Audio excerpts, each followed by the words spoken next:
The HoneyDew with Ryan Sickler.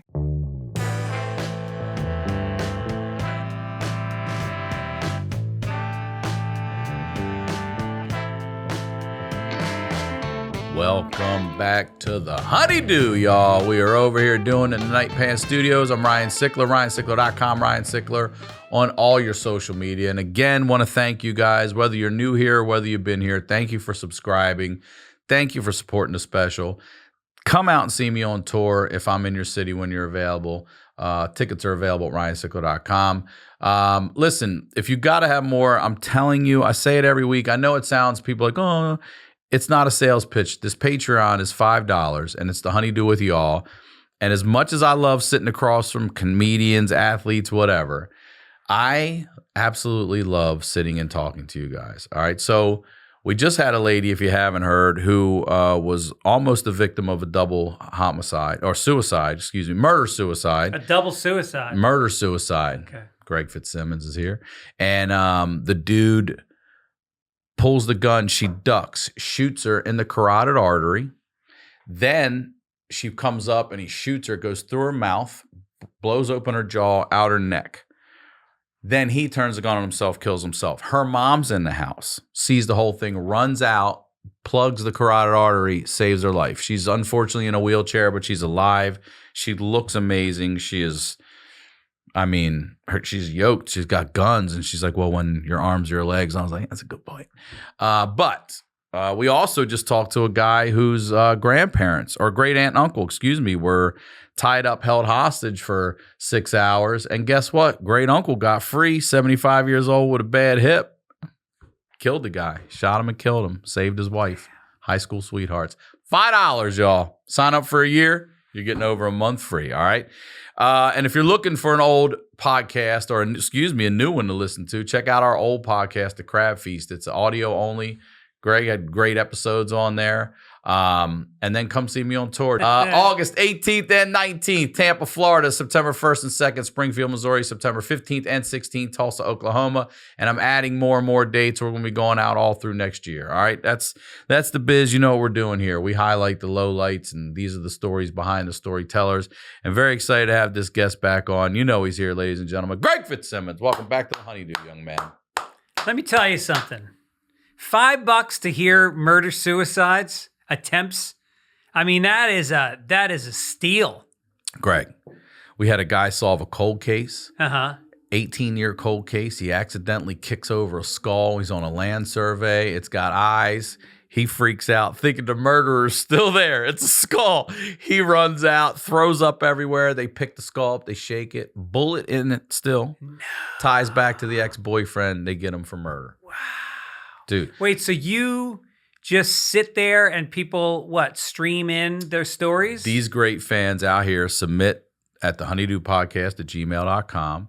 Wild stories. We have so many of them. We could do this for the next 10 years. They send you a video and then you watch. They don't send a video. They just send me a brief written description, and I'm like, would you like to talk about that more? Kirsten works with them, and then boom, they zoom in.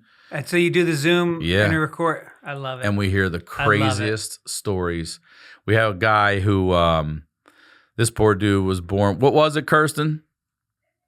Thank you, girl. Cystic fibrosis. So they basically told him, roughly, these lungs you're born with, you got 50 years on it. Well, he had to go in for a procedure. Back when I was a kid, I had a friend who had it, and I was really close with him my whole life, and they said, you're not going to make it to 18, and he died at 16. Oh. Nowadays, they're able to extend it a lot. They made some big breakthroughs in it. Damn. Yeah. Well, this guy was given that long, but he went in for a procedure where they messed his lungs up. So now they said, oops, now you only have 25. Oh. So he's desperately in need of a lung donor. And he said to check all the boxes to get a double lung transplant is so many. Yeah. But a friend of a friend of a friend has a son who's in that same hospital, and he's passing away. And she says, what the hell? Let's just see if they're a match. And guess what? Wow. They are, dude. No shit. They are. So this boy dies. His lungs go in this kid. This kid zooms in with that guy's lungs, tells us this story. Now the family wants to meet him. And he's very nervous about meeting them because I'm the reason I'm alive is because your son's dead and I've got his lungs. So he meets the family and all his friends, and they start telling him, man, you look just like him. You sound just like him. You're just like him. Breathe just like him, that's for sure. The mother's like, just exhale in my ear. Just exhale in my ear one time. Just whisper, Mom. Belch.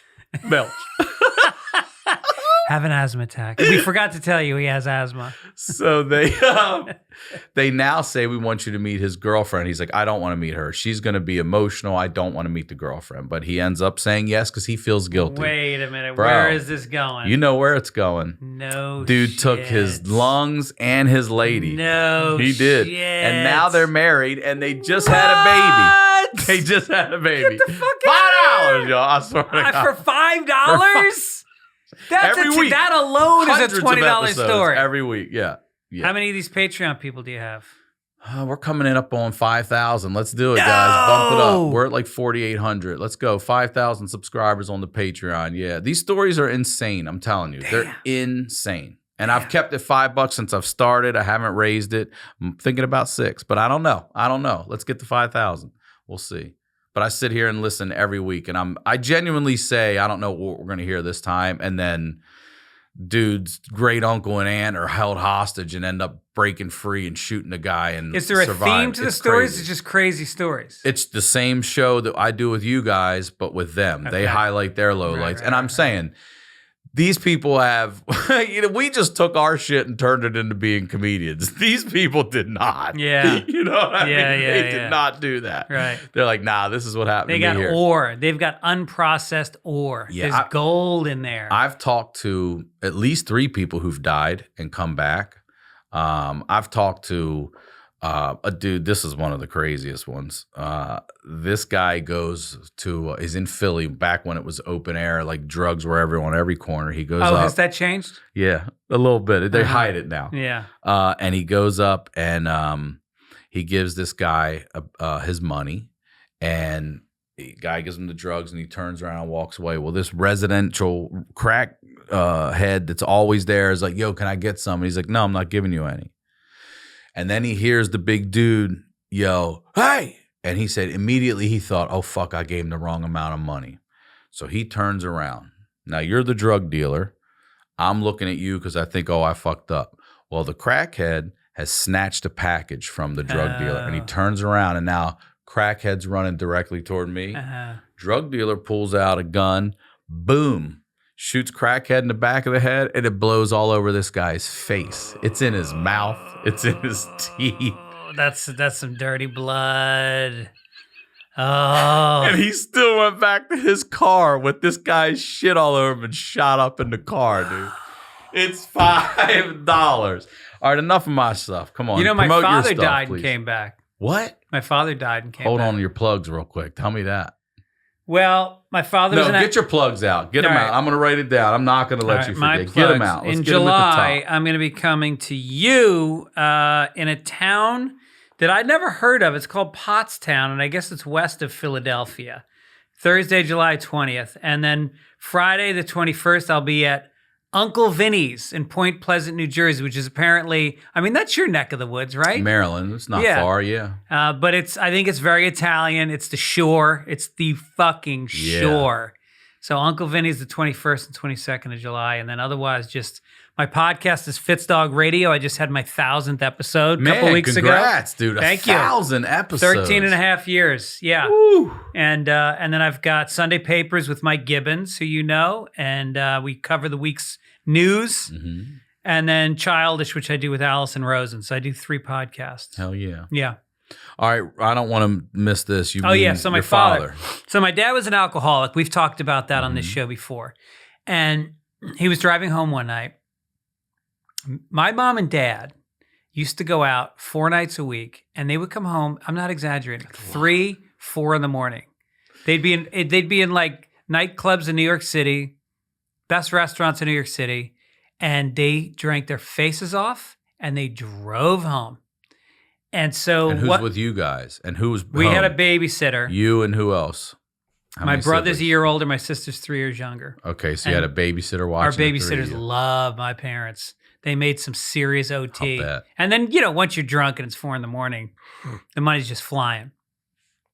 So They're driving home from a restaurant and they're on a deserted road. And my dad falls asleep behind the wheel. And it's in that station wagon we were talking about with the rear facing seat. So falls asleep, going 40 miles an hour, dead into a big tree. Damn. And his jugular gets cut and his wrist gets cut. By what? There was no airbags back then. But I mean, he slammed his windshield cutting. I don't know. I was little. All I know is... And your mom's in the car, though. No cell phones back then. You know, this is like 1976. Yeah. They're probably not wearing their seatbelts.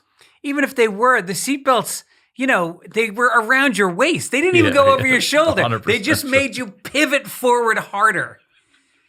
Right? They did. It was like a mousetrap. I feel like it was intentional, so you get knocked out on the steering wheel. You're just fucking out. That's what I think it was designed for.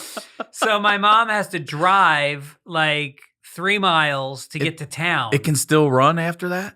No, she's following him. I forgot to mention that. Okay. She's following him in another car.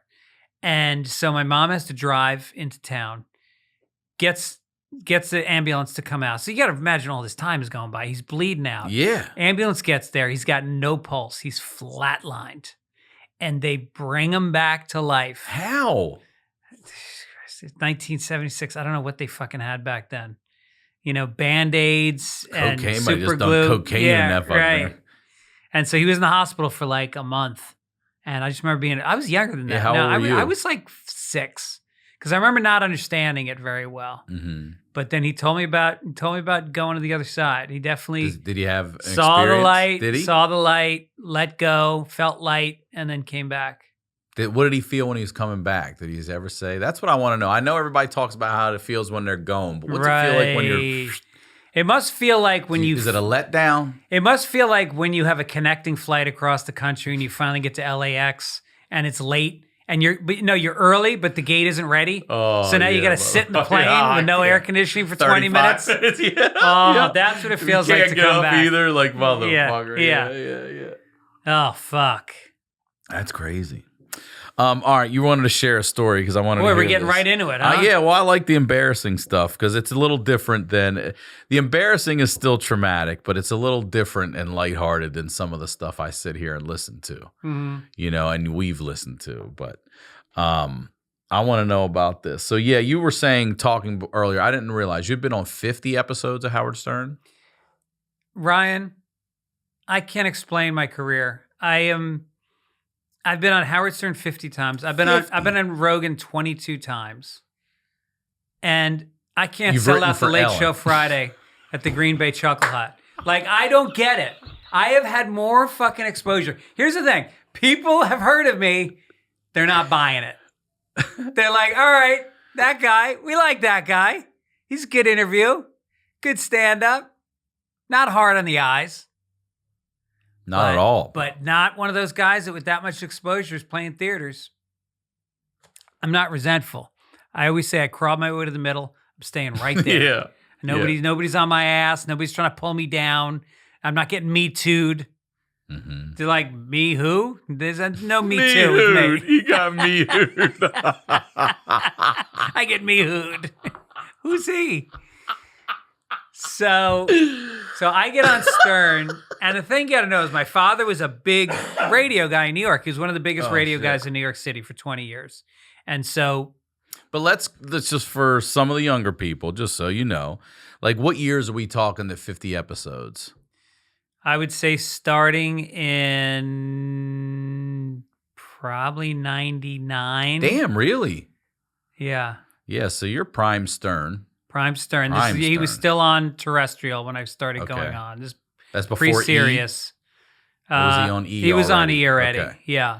But But it's massive audience. But even does Twitter? No, it doesn't exist in Twitter. 99. There's no. I mean, that's probably a big part of it too. I feel like we're getting popular back then before social media and everything without the ability to have the exposure and the way it grows and quickly. I feel like we're sort of like Eric Estrada You know what I mean? Like he was that Latin hunk, but right before that J-Lo burst. You know what I mean? He was in that. He missed that window of here's the Ricky Martin and all this. Eric Estrada. I feel like we're Ponch. You know what I mean? Yeah, Estrada sees Mario Lopez and he's like, "Can I announce the movies in the hotel rooms? Talking about. Can I be the guy that says Pretty Woman is on your I did this pay-per-view?" First, yeah, I was before you.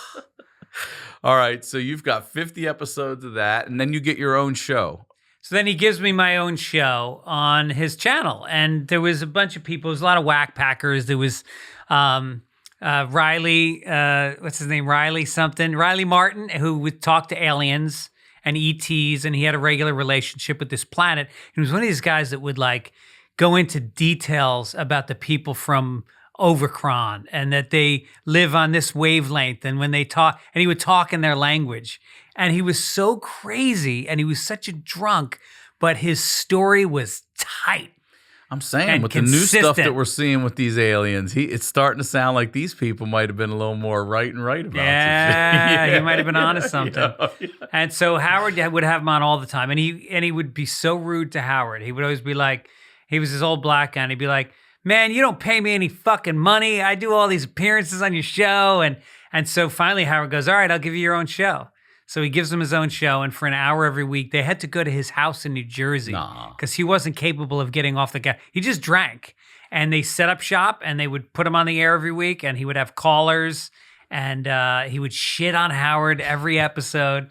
So there's all these crazy shows that were on the network. There was like, John Hines and Baba Booey used to have a show about fast food, and then there was the wrap-up show, and so there was a bunch of, there was only a couple legitimate shows. There was me, and then there was a guy named, I'm a fucking idiot for forgetting his name, but he was a classic radio guy. So, I'm on the air, and then... So are you friends, would you say, or friendly? He invited me to his house in the Hamptons, and we used to email back and forth. It's more than just a working relationship. Well, yeah, 50 times on the show. It was crazy, And but the reason I bring up my dad is, so he used to shit on my dad because, Howard's MO is just go after everybody who's above you, that's what he did on the way up. So he shit on my dad, said, "Oh, this guy's a has-been. He hosted Jerry Lewis Telethon. Only a has-been would host a telethon." And so he was persona non grata in my house. Like my parents did, my mother especially really couldn't stand Stern. Oh, okay. My father kind of got it. He saw what he was doing. He was like, all right, that's his shtick, And so go to whatever the year was, it was maybe 1998, 99. And I went to the Aspen Comedy Festival. Remember HBO used to have a comedy festival? I sure do, yeah. Back when Aspen was a thing. Yeah. So it was fun as shit. You fly into Aspen, you ski. And so I won the festival. They gave me a trophy for best comedian at the festival. You know why nobody knows? No social media back then, right? That's right. That'd be everywhere right now. I could have gotten some traction on that shit. Right now. And so HBO's not even around anymore. It's Max now, for God's sake. That festival's long gone. HBO's gone. And so I get on Stern's radar because they're looking for new people to come on the show. So they bring me in, and I get nervous because my agent says, "Yeah, Howard Stern called. He wants you to come on." And my only connection is he used to shit on my father. He's going to bring me on. Then why did he used to shit on your dad real quick? Just because what connection did they have? Well, they were both New York radio guys. That's okay. And my father had been around longer. But had your dad ever had any animosity toward him? Okay, so it was just Stern doing his thing. No, he used to go after Don Imus. He used to go after William B. Williams. Cleveland. He had the funeral. He would do funerals for everybody. Yeah. And down in Philly, he went after John DeBello. That's the one. Yeah. John, I did his show recently on tour last year. I love that guy. DeBello's the best. Yeah, he's great. And so the last time I was in town, he wasn't on that week. He was off, and he drove to the radio station because I was doing Preston and Steve, and he picked me up and took me out to breakfast. Stern? No, DeBello. John? Yeah. So anyway, he used to go after my dad. And so now I'm thinking this is some kind of a hatchet job. He's going to bring me on. He's going to attack me. He's going to go after my dad. But meanwhile, when my dad died, Stern did a very serious eulogy, did a very long tribute to my dad. He talked about what he learned from him, how in a business where everybody's backstabbing, whatever, that my dad was the one guy everybody liked. He was very sweet. Hell yeah. So I sort of thought like, all right, that's fine. I got my piece with him. But I'm still thinking when I get on the show, like I don't know how this is gonna go. So the night do you know for sure if he knows the connection yet? Nope. Okay. And so the night before, I don't sleep. I don't sleep. Oh, I forgot a little detail. So I'm listening, and I was a fan. I used to listen to the show. Yeah. So I'm and it's going, a big show. There's a lot of anxiety going on with this whole layer of your dad there. Yeah. So I'm going on a Monday. Friday they were on a vacation week, and they played a rerun. Oh no, on the rerun, he's shitting on my father. So now I'm like, oh, this is a fucking setup. So I go in. And you still go. You don't puss out. Fuck that. I'm going in. You didn't consider it at all? Because I figured if he went after me, I was going to go back at him just as hard, you know? Mm-hmm. And I knew stuff about him. So. Yeah, you probably did have some insight that other people did. Oh, yeah. Yeah. They had the same agent, my father and Howard, Don Buchwald. So I go in and he immediately welcomes me with open arms, sings my father's praises. There's a fucking love song to my dad. Treats me great. And I see that like he's got kids and he sees something in me and he's fascinated. I swear to God, a dozen times when I was on the show, he would ask me what it was like having a father who was a famous radio guy because he wanted to know what it was like for his kids. I see. Okay. And he also there was just this thing where I felt like he loved me. I really did, you know? It was a very close connection. And obviously being on the show and off the air, he is the kindest person, the most generous person you've ever met. Nothing like what he's on air. And so, you know, during commercial breaks, we would huddle up and talk shit and gossip. And so I do the show like 50 times. And then, and then at a certain point, he goes, hey, do you want your own show? We're on the air. He's like, you want your own show on the channel? And I was like, yeah, I would love that. This is how he drops it. Yeah. Isn't it blow you away? Like I've talked to people a lot of times about like when an opportunity like that happened. And in your mind, when you're a kid and you try to dream of these things or whatever. Yeah. You don't fucking, it's not like that's how that happened. You know what I mean? A friend of mine got a movie role one time and I was like, what were they doing when they told you? He's like, oh, he was gathering his stuff to go swimming. Mm-hmm. I'm like, swimming? Right. Your life's hanging in the balance. Right. So right there, he's like, you want a show on this network. You want a show on the network and, and they give me they got a studio in Hollywood, but then they also set me up. I have a guest house in the back and they wired it with these ISDN lines, which are like high-speed cable for radio. And they buy me tons of equipment and they hire a producer and an assistant. And it was real legit, you know, all it was out great. Here, so you're able to do all it out here. Okay. And then then they had a studio in Hollywood. Sometimes I drive in and do the studio in Hollywood. And it goes great. And he's constantly going on the air. The day after my show was Monday nights, and he would go on Tuesday mornings. And a lot of times he'd play clips from my show. Oh, man. It was great. So after 10 years of this, I write a book. I write a memoir, Dear Mrs. Fitzsimmons, Tales of Redemption from an Irish Mailbox. And it was letters that my mother had received my whole life when I was in trouble.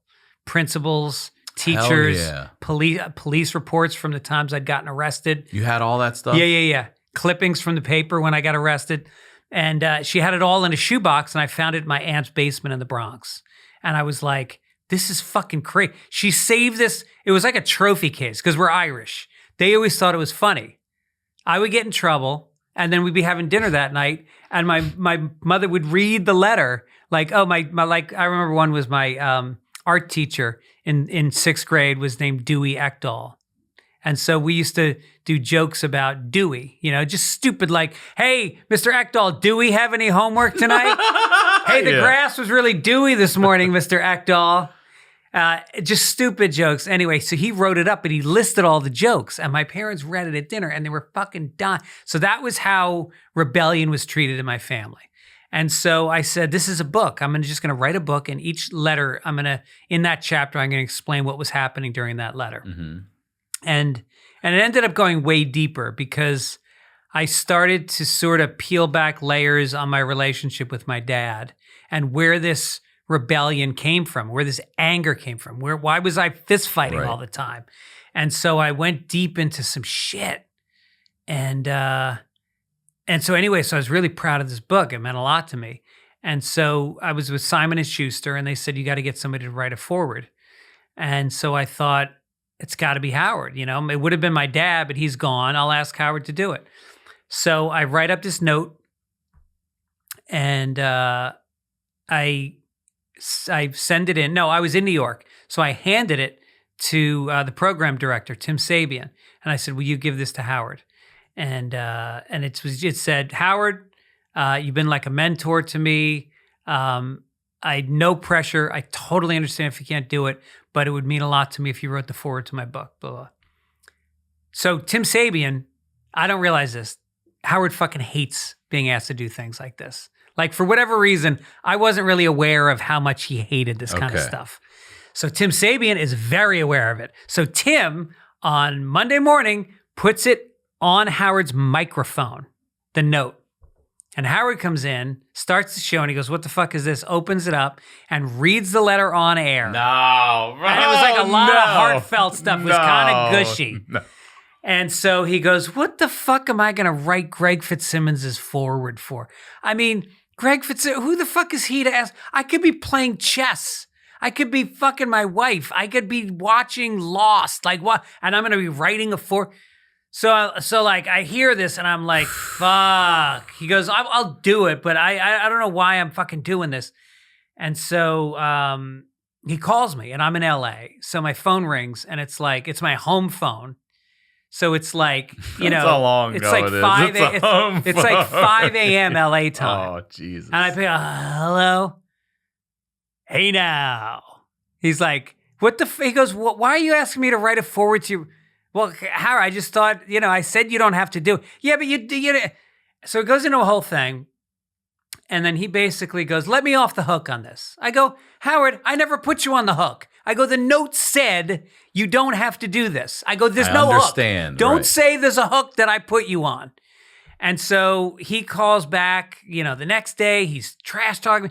This goes on, and I am getting hate mail from the viewers, because now there's social media.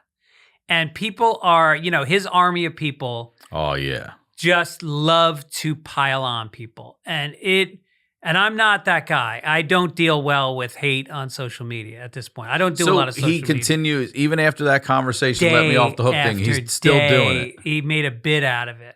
And I even emailed him at one point, and I went, Howard, hey, I just want to make sure we're cool. I'm not sure if this is a bit or oh yeah, Greg, no, it's totally fine, you know, blah, blah. Next day. So fucking Greg Fitzsimmons emails me yesterday, and he goes, hey, I just want to make sure we're cool. Yeah, like, and it just, my stomach was in a bit. Plus, I'm so nervous. My book is coming out. I'm trying to line up the press tour, and it was just such a huge distraction, and it was so gut-wrenching to have this person who I looked up to so much, who I considered a friend, to use me. Part of it was he was using it as a radio bit. Part of it was he really was angry that I asked him. And do you think he would have been as angry if it wasn't just tented over his microphone like that? No, Sabian fucked me.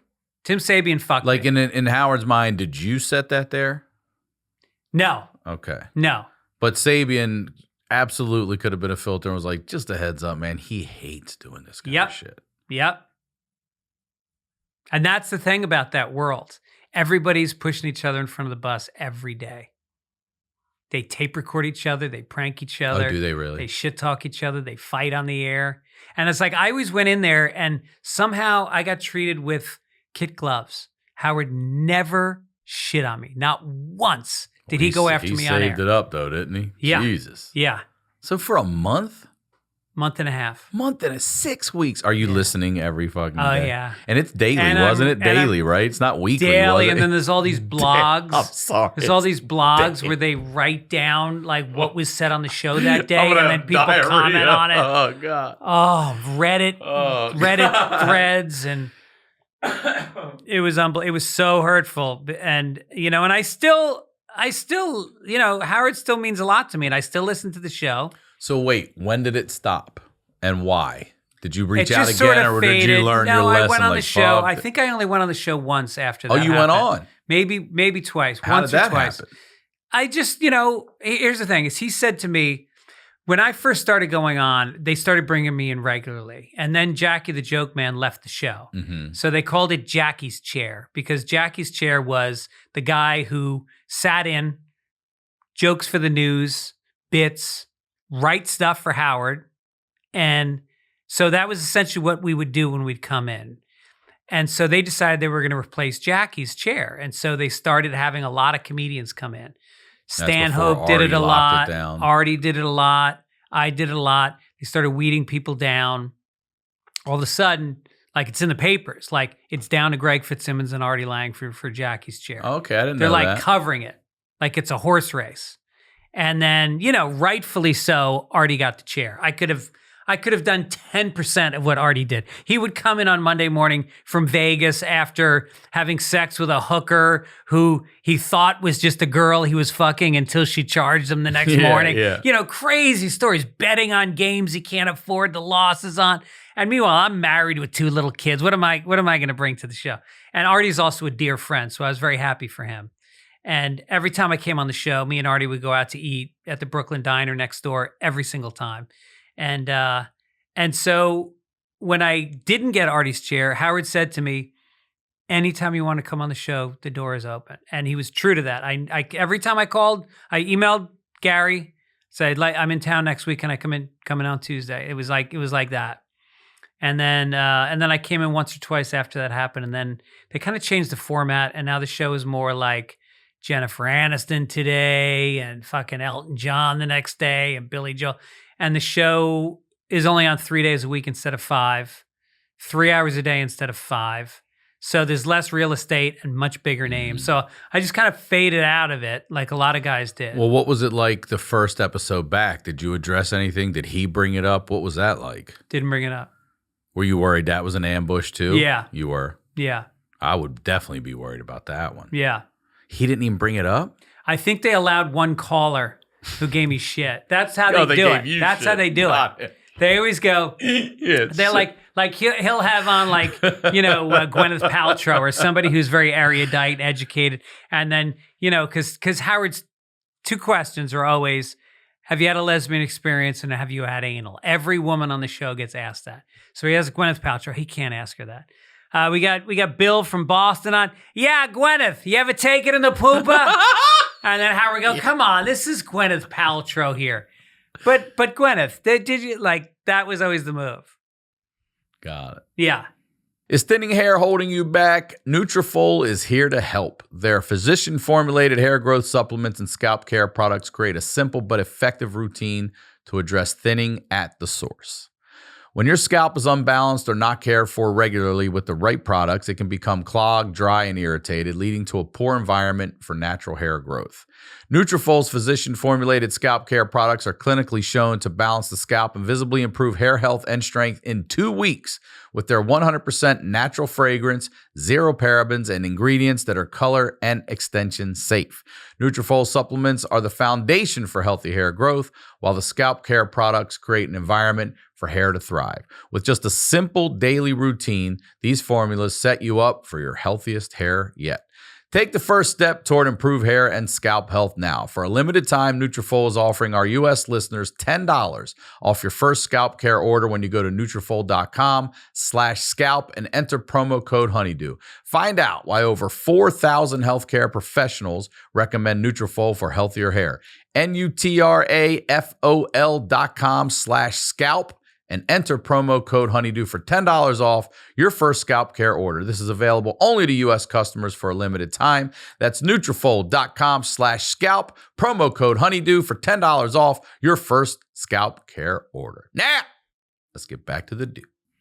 So, and then you go on again and it's good. Enough. It's fine. And we email still. Still. Yeah. But he never brought it up. After that, just sort of like it never happened. He kind of, I think it faded. The bit. But don't you think that's odd, though, to put something in 6 weeks worth of like this guy doing this, then it's a bit? It's a bit to me, a good bit's usually a 2-way bit, I feel like. You know what I mean? The bit was kind of. Well, you don't want to, I kind of made it a bit as well because I kept saying, I'm not taking you off the hook. You can say, I Okay. don't want to do this, but I'm not going to rescind my request because I feel like my request came from a place of respect and a place that gave you an option to say no. Mm-hmm. And instead of off the air saying, thank you for requesting, this is not something I like doing, no offense, done. Did you ever say anything to his producer? No. No. So was your father alive when you were working for Stern? No. No. But No. your mom was. My mom was. My father died in 93, and this would have been around 99. And my mother was not happy. Let's To talk this about day, that. not happy that I went on Stern. She was like, she always felt like my father could have gone further in his career, and that, she really thought like he should have been the host of the Tonight Show. That's how she felt about her husband. Sure. Sure. I would hope my wife thinks about me. Hell yeah. And so the fact that this guy was bad mouthing my dad, there was never going to be, no matter what he said after he died, nothing was going to bring him back from that. And to me, it was more like, look, I get what Howard does. I like it to some extent. Does he go too far sometimes? Yes. But, I walked in there with my eyes open. Yeah. This is a guy who had done it to my father. Why wouldn't he do it to me? How did you tell your mom? That I was going on Stern? Or did you not? Did Oh, you no, go no, and I then told tell her. No, we had a discussion. And, she never, my mother's very passive aggressive, so she'd find ways of bringing it up. There were little fucking digs to me, But I know that she thought my father was rolling in his grave that I was on Stern's show. Yeah. Yeah. Do you think he would be? Do you think he'd No, care? Do you think no, he'd I think care? my father would get it. He'd get Yeah. it. I mean, look, it was literally the biggest outlet in broadcasting. When he was at his peak, he was on how many stations across the country? And these are all cities that I'm doing stand-up in. Yeah. And he would do my plugs and I would sell out every show in that hell market. yeah. So if I had 3 weeks of shows coming up in a row, I would fly to New York. And it was always on my dime. Mhm. I flew myself in. I put myself up. They didn't pay me. Great trade. Fair trade. I mean, Yeah. yes. Take Hell the yeah. plugs. It was a blast doing it. I loved that staff of people. Gary's one of the nicest people I ever met. John Hines, and they're all really Will. They're great people, and they're a lot of fun. And they treated me with a lot of respect, and I love my time there. Was your mom still alive when he shit on you for the 6 weeks? Yes. Oof. Yeah. What happened then? Did she give you an "I told you so," or she get Mm. more fired up about that? Because that probably didn't sit too well with her. Like, now he's doing it to my husband and my son. Yeah. I think it hurt her. She was upset by it. And then when he wrote the foreword, Wait, so he did end up writing a forward? he wrote the foreword. Wait,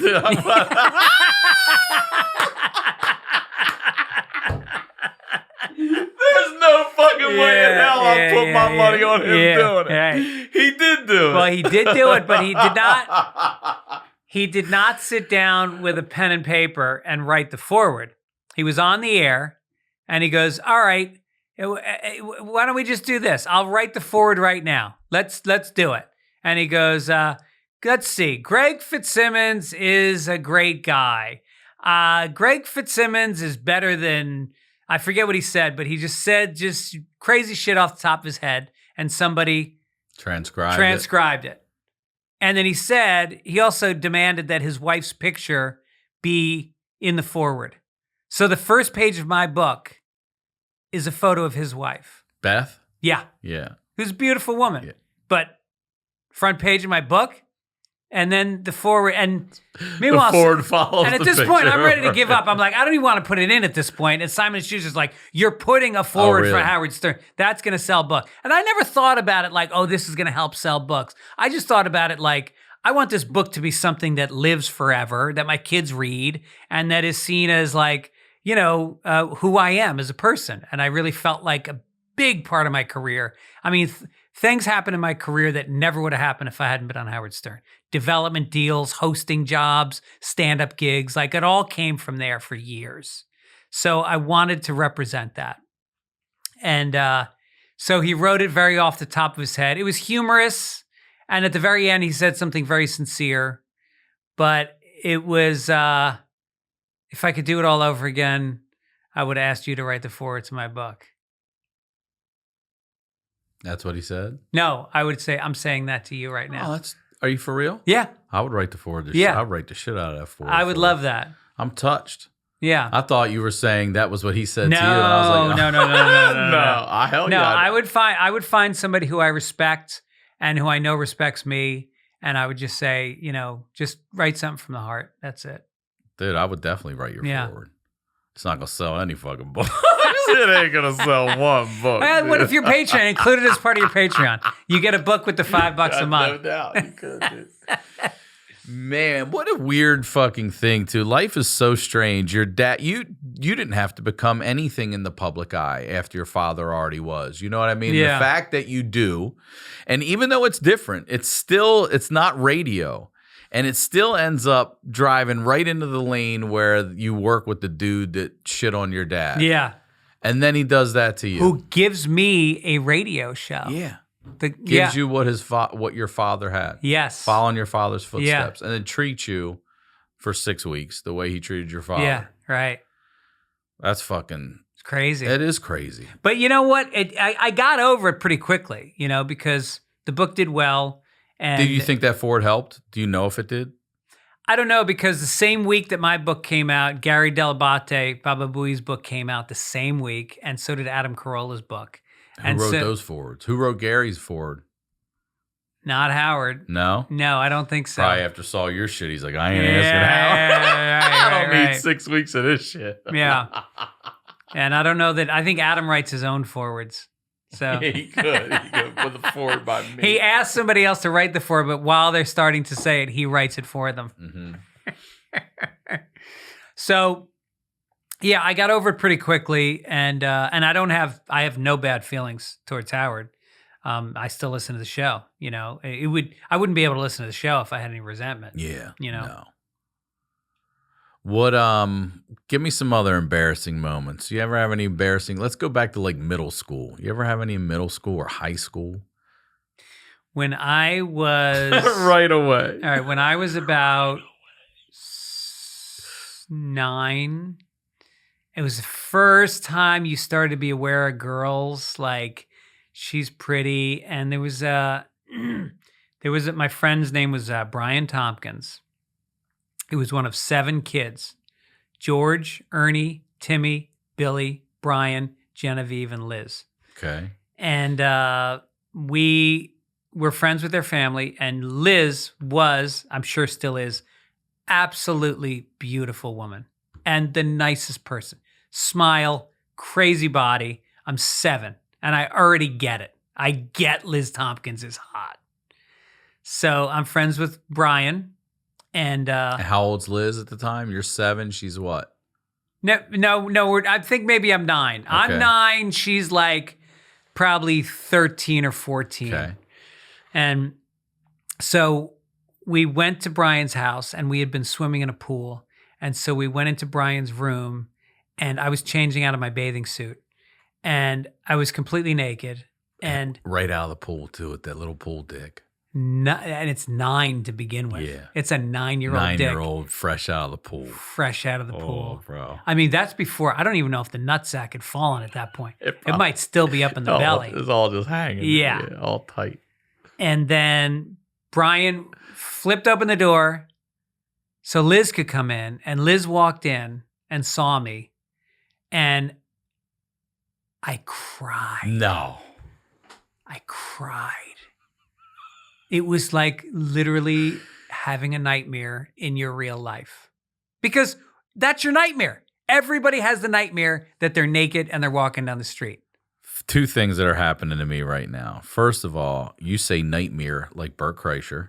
I've been told that. I just heard it 3 times. Yeah. And second of all, we're going to come back to this in a second, but is that how you have to come now? You have to I be need a shamed 9-year-old boy. into weeping. I need a naked 9-year-old boy. That's not what I mean. I just mean shamed into weeping.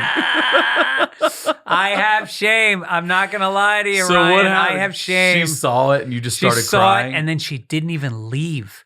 She kept going, it's no big deal. It doesn't matter. Oh, she was trying to make you feel better about it the best she could. Yeah.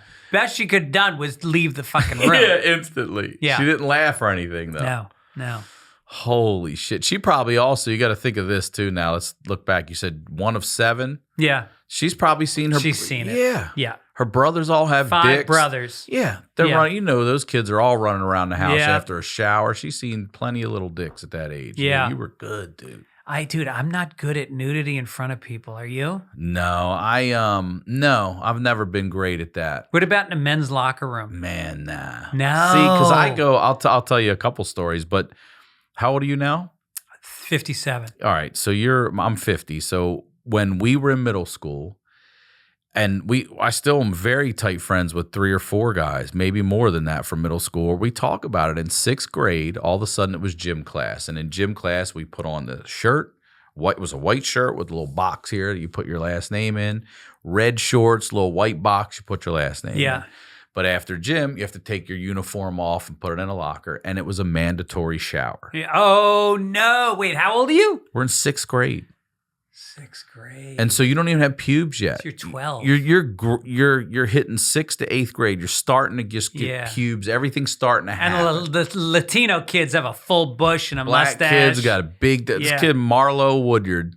I'm going to tell you right now. He was our age. He had a 30-year-old man's dick. Really? It was just unbelievable. Wow. And so something like that, and you're like, like, is that what it's supposed to look like? Because no. Yeah. So. But what was strange, it was communal, had wall and it had a middle one here. And the gym teachers would stand. The one teacher would stand at the door, make you go in naked. You had to at least get wet. Most kids would run in, get their back under that motherfucker, and get and we were like, why? Why did we have to do that? Yeah, if you haven't hit puberty, you don't smell yet. Also, but why is there a teacher standing here watching all of us underage boys? Right. Because he's a PE teacher? Mm-hmm. What are you talking about? Right. So I've always been uncomfortable starting with that. I never have ever showered at a public gym. Like when I go work out, nope. Never. When I go to these Burke Williams places, I've gone a couple times. I hate getting in the pool naked, but I've done it, but I'm not comfortable doing it. Yeah. Do you?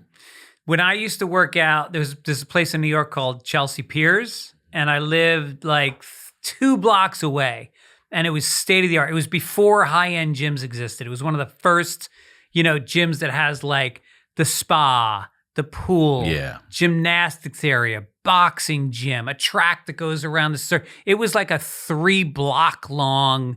It had trampolines. It had a golf range next to it. Damn. So I was a member, and when I joined, it was cheap because they just opened. So I was paying like $100 a month, and I would go there 5 days a week. I fucking loved it. They had ice hockey rink. I played in a hockey league. Oh, shit. With Tim Robbins and Ian Bagg were on my team. Oh, yeah?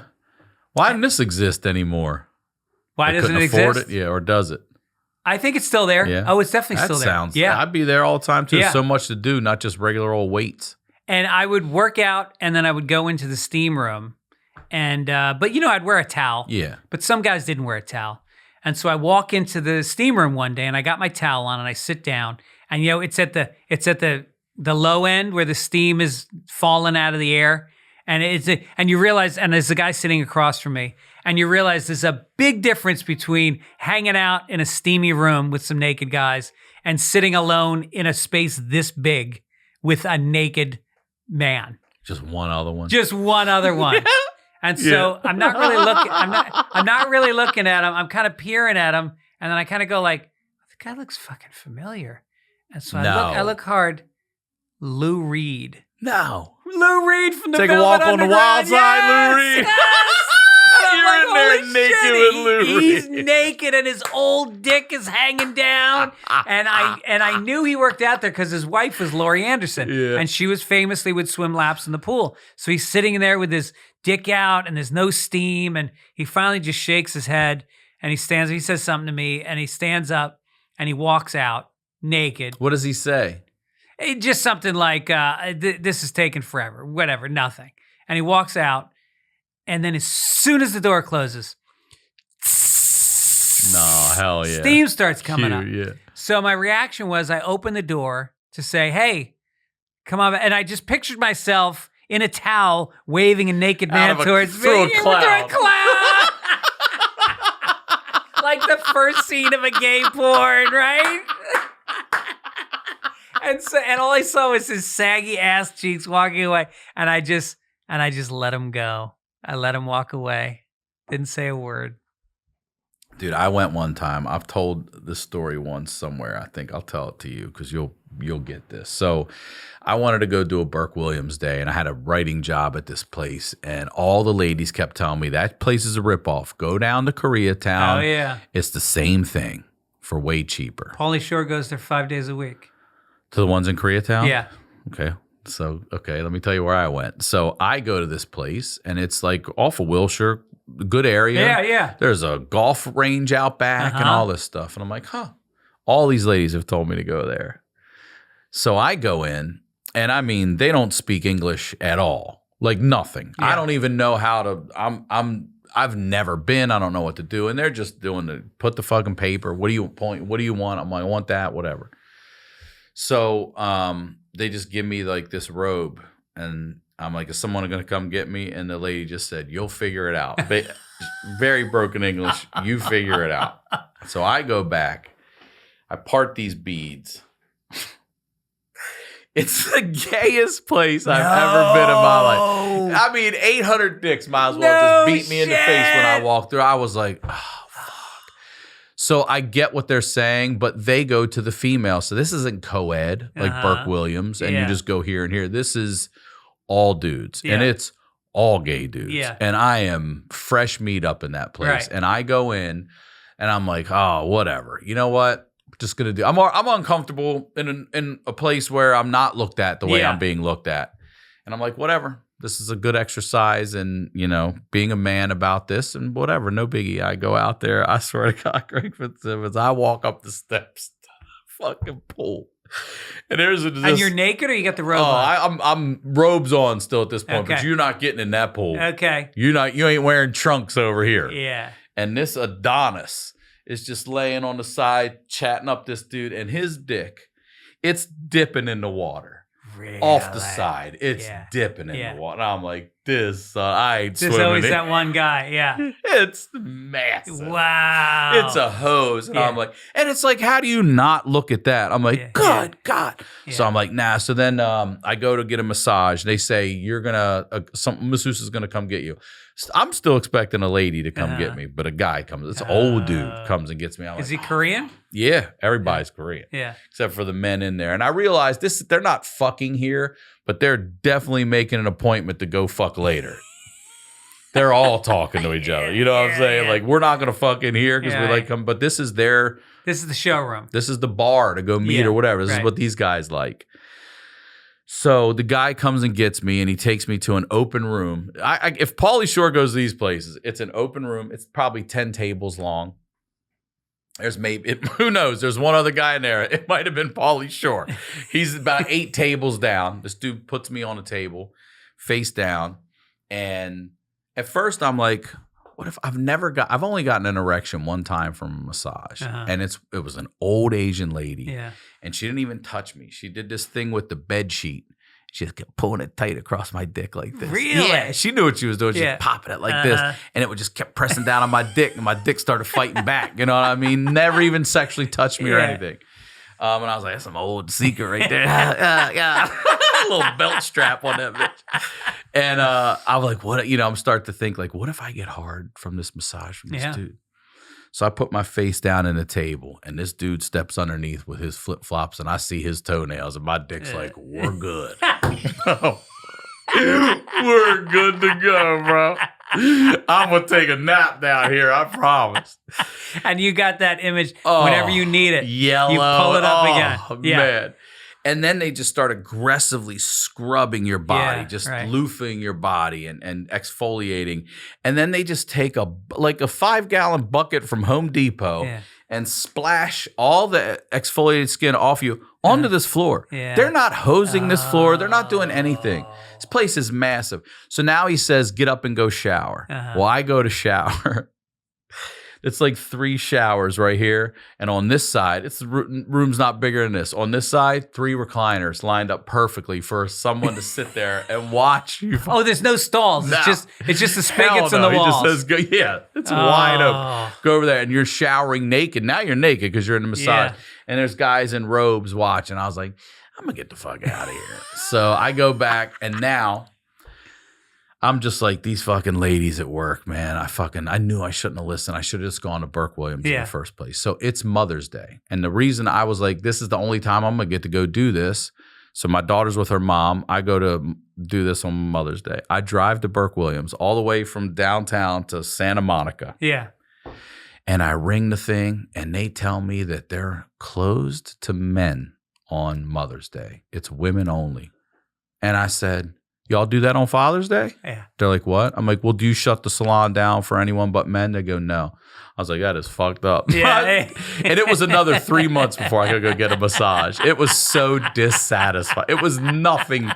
It made me more anxious. Oh. You've been to those salons? Spas, I should say. That was a salon. I went that is to a what place. that was. There's a place in Portland, Oregon called the Elliott House. I'm already a big nope on the house in there. It's a house. It's a big old Victorian house. And I was told by my friend, I go in.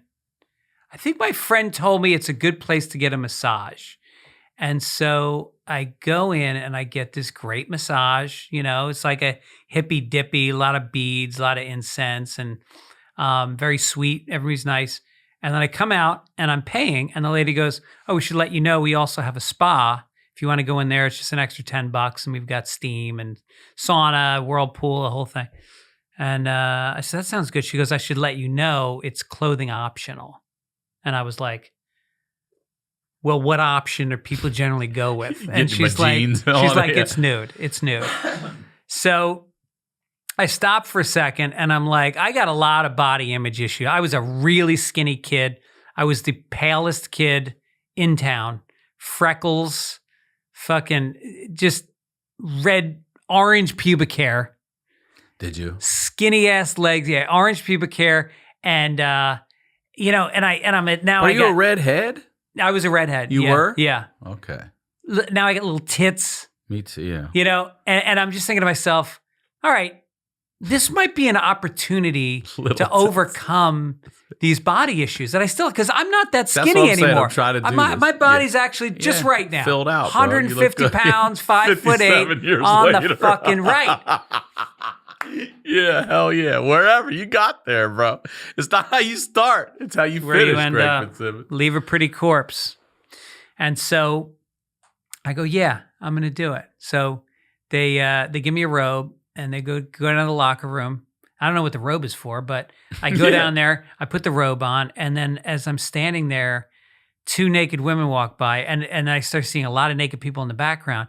And this is Portland naked. These are women, they're good-looking bodies, but muffs, like 70s style. There's no shaving in Portland. They're growing it out. They're putting Rogaine on their crotches. It's running down the legs. And so I was like, so I just took it off and I was like, you know what? I'm going to be free. I'm going to be free. And so I put the robe in the locker and I walk in and within 30 seconds, I felt the air on my whole naked body and I kind of owned it and I felt really empowered by it. And then I went into the steam room. And so I'm sitting in the steam room and it's steamy, but at the same time you can still see people, but not that well. Like and I don't want to stare because I'm the oldest guy by 2 decades easily. And so I'm already the creepy guy in the corner, like, eh. And so I don't want to stare at anybody. So I'm just like peering out of the corner of my eye and I see something in the corner and, could be a tit, could be a guy's shoulder. I'm not really sure, but I'm looking at it. Yeah. And then, and then this guy walks in. And he's the guy from your place. He's got on a man bun, shoulders back, and he is swinging a steak. Big. A steak. Back and forth, flopping back and forth. Yeah. And he sits down and man spreads. And then this girl gets up. on the wood. And then the balls. And so then this girl gets up. And she starts doing yoga poses, totally naked, doing yoga poses. I'm just sitting there going, this is the greatest fucking decision I ever made in my life. This is amazing. And so then I was like, it was January and there was like a light rain going on. So it was cold and rainy. And I wanted to go in the hot tub, but the hot tub was in the backyard, which was like, outside, like it was uncovered. outside like a good 10, 15 yards out. And so I'm thinking to myself, all right, I'm naked. My girth is good. First of all, you should know I have a good sized penis. I have a big penis. Great. Good for you. Usually the skinny guys do have the big dicks. Is that right? That's what I always feel like. I always hear the girls say the tall, skinny guys. I know you're not tall, but usually the lanky dudes got the big dicks. Well, I had sex with a few. Got a hammer, this motherfucker. Who? I said my stepson. He's 6'5". Oh, right. Skinny as shit. He's probably got a hammer. I think Pete Davidson is known for having a big one. That's what I'm saying. Guys that built like Michael Phelps probably's got a hammer on him. You know, guys that got a tall, lanky. Ari Shaffir. I don't know. He pulled it out on camera that one time. It didn't look. No offense. He pulled it out on my podcast. I wouldn't have pulled that out. Yeah. You pulled it out on your podcast. He did. Well, we were Zooming from New York, and we did the entire podcast, hour and 15 minutes. And then he goes, all right, man, thanks a lot for having me on. He stands up, and he had no pants or underwear on the entire time. That's great. So I go, all right, so my girth is good. And I'm like, all right, but I got to get to that hot tub. And that means walking about 15 paces in freezing rain. And that may not be good. And there's a bunch of people in there. And so I was like, I'll be fine. 2 steps in and it just disappears. Like the cold rain hits it. And it was like all the flesh just went right back into my body. Like there was no shaft. It was just like sitting on your balls. Yeah. Like a bald guy with hairy shoulders, just sitting there, angry. Yeah. And so I run to the hot tub, and then I realize like the hot tub is like an in-ground hot tub. So now as I'm getting in, everybody's eye level is with my acorn dick running right at them. Yeah. So I jump in the water. How many people were in there? It's not. There was like 6 or 7 women. No, yeah, dude, yeah, it's yeah. not just you running to get in. So I get in, and I got that hot stream is hitting my lower back, and I kind of turn to the side, and I start getting a little hot stream going on my balls, flesh out again. But I was like, I'm not getting out of this fucking hot tub until everybody leaves. I'm hard. I waited till everybody left. Oh, and while I was in there, the guy with the man bun comes in. Son of a he bitch. walks through the cold. I think it made it bigger. He got it splash, water's flying off the sides. That son of a bitch. I'm telling you, I saw that dick too, dude. I saw it was just swaying like an elephant trunk by itself. Right. Just like, well, no, this is how I am. Right. You know? Yeah. Like, Jesus fucking Christ, dude. How do you hang? I'm all right. Yeah. You know what I mean? I don't have to talk about, I like my dick. Yeah. I like it. I've had no complaints about it. Yeah. You know? My friend's got a micro penis. I definitely don't have a micro penis. Yeah. Paul Lyons, he wrote an article about it. I'm not outing him because he wrote an article about it in Playgirl magazine, which was very funny. He's a really smart, funny guy. And he loves being nude. He goes to, like, my friend was with him in Martha's Vineyard, and Martha's Vineyard has beaches that are nude and then family beaches. Oh, I didn't know that. I didn't know they had nude beaches up there. So he goes out to the nude beach and he immediately takes off all his clothes and he's just walking around. And my friend's like, I couldn't believe it. Like there's no dick. It's like literally no dick. Yeah, let's describe micro here. Are we talking about like an inch? Well, it's like what we said. No, it's like just crown. It's like crown really on is. balls. Yeah. And that's hard? I don't know what it's like hard. What if it goes 9 inches? What if he's like, I'm a grower, man? Like a telescope. Yeah, like those compact telescopes. Like, yeah. Shit, dude. So then they go back to the family beach and Tom's like, put your clothes on. He's like, no, I'm not going to be told what to do. And he's like walking past little kids with the micro dick. See, that's another one you'd have to look at. Yes. You got to look at that. You can even talk to the guy about that because he's putting it out there for discussion. Yeah, right. You're not hiding that at all. Right. Yeah, no, thank God. No, I like my dick. I have a nice dick. We're friends. Dick, I mean, you have to have a good relationship with your dick. You really do. Yes. You're beating a thing. Yeah. You know what I mean? Like, still, I don't care. No one touches me the way I touch me. Right. You know what I mean? Yeah. I can knock one out in a minute if I have to. No. Like if I have to, if I get fired up and I'm like, I got to get this out of here, it'll be no problem. Self-minute, no problem. Is that with video? Yeah. Yeah. Yeah. What's your category? I'm listen, that's the other thing. I don't really discriminate? No. I'll go through the feed first, see what's Feed? there. The feed. Oh. F-E-D. The feed. I start at the feet, bottom. I work up. You know you're done when it's a hair clip. Yeah, I'm done with that shit, dude. Dude, thank you for coming on. This has been a fun episode. Oh, I can't believe it's over. It's over, bro. Can I come on a Patreon?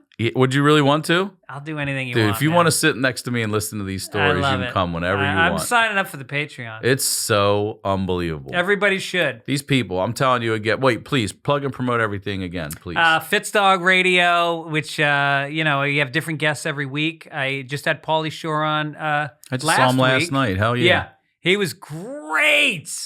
Such a good interview. I just had Zach Galifianakis on recently. Okay. That was for the 1,000th episode. That was a big one.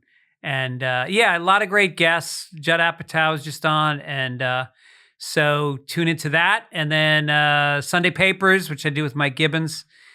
Tour dates coming up, Point Pleasant, New Jersey, Uncle Vinny's. And then look for dates in the fall. And I got a new special I shot at the Comedy Store in the original room. Is it out? No, we're Okay. editing it right All right. now. I just gave him the final edit notes. So All right. I don't know. I guess it's got to get color corrected. And so maybe in like a month or two, it'll come out. All right. Yeah. That's great. Come back and promote it, please. All right. Thanks, man. Yeah, hell yeah. As always, Ryan Sickler on all social media, ryansickler.com. We'll talk to y'all next week.